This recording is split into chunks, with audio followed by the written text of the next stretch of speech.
Haleluya, shalom semuanya, shalom jemaat Tuhan dimanapun saudara berada. Saya percaya semua dalam pemeliharaan Tuhan yang sempurna. Apapun yang saudara alami saat ini, mari kita tetap bersyukur kepada Tuhan.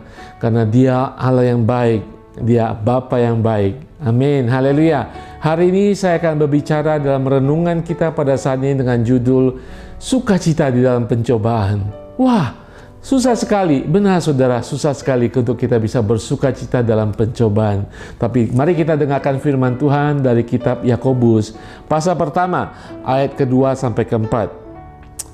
Saudara-saudaraku, anggaplah sebagai suatu kebahagiaan apabila kamu jatuh ke dalam berbagai-bagai pencobaan.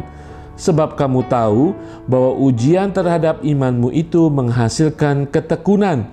Dan biarkanlah ketekunan itu memperoleh buah yang matang, supaya kamu menjadi sempurna dan utuh dan tak kekurangan suatu apapun. Haleluya.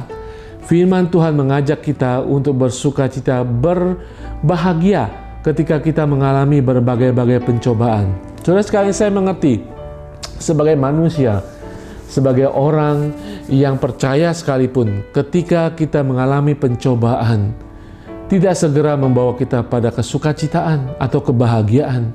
Biasa membawa kita kepada ketakutan, kekhawatiran, marah, dan sebagainya.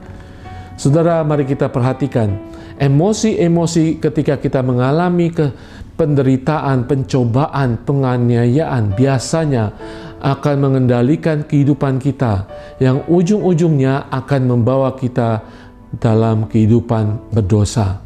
Kita akan mengutuk, kita akan mendendam, kita akan menghakimi, kemudian kita akan melakukan hal-hal yang tidak kita pikirkan sebelumnya. Memasuki pencobaan, penganiayaan tidak enak memang, tetapi firman Tuhan mengajarkan kita untuk kita berbahagia ketika kita mengalami berbagai-bagai pencobaan. Kenapa saudara sekalian? Karena ketika pencobaan-pencobaan itu terjadi, saudara tahu sebagai orang percaya, kita harus tahu kita memasuki rencana Tuhan. Tuhan sedang mengerjakan sesuatu dalam kehidupan kita. Tuhan mengizinkan kita mengalami segala permasalahan karena Dia memiliki maksud dan tujuan tertentu yang dikerjakannya dalam kehidupan kita pada saat itu. Saudara tahu pencobaan-pencobaan itu yang kita alami dapat kita pakai untuk menunjukkan bahwa kita percaya kepada Tuhan, menjadi nyata dalam perkataan kita, dalam pikiran kita. Firman Tuhan mengajarkan kita banyak hal ketika kita tidak mampu, ketika kita mengalami pencobaan. Firman Tuhan, mungkin saudara ingat, Tuhan tidak akan membiarkan kita mengalami pencobaan melebihi kekuatan kita. Amin. Bahkan Tuhan akan melepaskan kita, menolong kita. Tuhan berjanji berserta kita selama-lamanya. Ketika pencobaan terjadi, ini adalah latihan iman kita. Amin.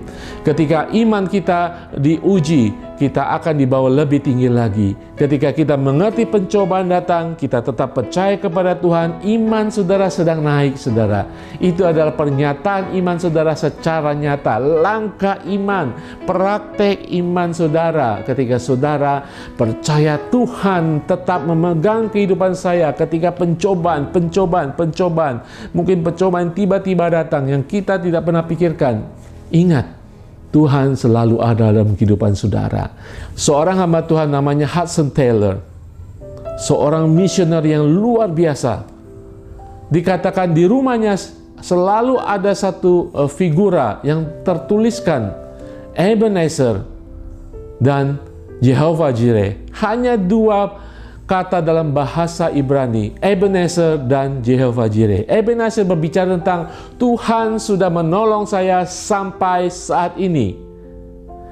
Dan Jehovah Jireh berbicara tentang Tuhan adalah penyediaku, Tuhan adalah penolongku. Haleluya. Yang satu melihat pada masa lalu bahwa Tuhan sudah menolong saya dalam masa-masa kehidupan saya di masa lalu. Jehovah Jireh melihat bahwa Tuhan juga akan memberikan pertolongan, penyediaan bagi saya untuk masa-masa ke depan saya. Haleluya. Apa yang saudara gumuli saat ini? Apa yang saudara alami saat ini? Saudara harus ingat, siapakah saudara di dalam Tuhan? Saudara anak kerajaan surga. Saudara adalah anak Allah. Apapun yang saudara alami, tetap saudara anak Allah. Apapun yang saudara alami, Tuhan beserta saudara. Jadikan setiap masalah kehidupan saudara dengan percaya bahwa Tuhan akan membawa saya keluar daripada lembah kekelaman ini. Jadikan setiap persoalan, pergumulan, penganiayaan, pencobaan saudara membawa saudara lebih dekat lagi hubungan saudara dengan Tuhan. Amin. Haleluya. Tuhan akan menyelamatkan saudara. Tuhan akan menolong saudara apapun keadaan saudara saat ini. Saya akan berdoa bagi Bapa di surga, kami bersyukur Tuhan, Kau Allah yang setia Tuhan. Kadang kami tidak setia, kadang kami melakukan hal-hal yang bodoh Tuhan. Kalau ada di antara kami saat ini Tuhan, jemaat Tuhan, mengalami permasalahan, mengalami pencobaan dalam kehidupan mereka, kehidupan sehari-hari, kehidupan rumah tangga, mengalami pergumulan yang hebat dalam kehidupan mereka, sakit penyakit mereka, yang mungkin sudah mereka alami bertahun-tahun. Kami percaya bahwa Yesus, Allah yang sudah menyelamatkan kami, tidak meninggalkan kami. Allah yang sudah menjadikan kami anak Allah, tidak akan membiarkan kami sebagai anak yatim lagi. Kami sudah memiliki identitas baru sebagai ciptaan Allah, ciptaan yang baru. Berkati setiap anak-anak-Mu Tuhan yang dalam pergumulan mereka Tuhan. Ajar mereka mengerti saat ini Tuhan bahwa ini adalah ujian iman, langkah iman yang nyata untuk mereka boleh selalu datang kepada Engkau dan percaya kepada firman-Mu Tuhan. Pencobaan-pencobaan akan membawa mereka lebih dekat kepada Tuhan. Pencobaan-pencobaan akan membawa mereka bertekuk lutut di hadapan Tuhan dan berterima kasih kepada Tuhan bahwa Engkaulah Jehovah Jireh. Engkau adalah Ebenezer yang menolong kami sampai saat ini. Engkau juga adalah Jehovah Jireh yang akan menyediakan, menolong kami, menyelamatkan kami.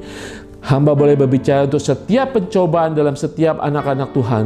Di dalam nama Tuhan Yesus, kami akan menjadikannya, kami akan menjalaninya dengan sukacita di dalam Tuhan. Di dalam kasih karunia Tuhan, kami akan bergembira, berbahagia, walaupun kami dalam pencobaan. Terima kasih Tuhan Yesus, berkat-Mu turun atas setiap anak-anak-Mu. Haleluya.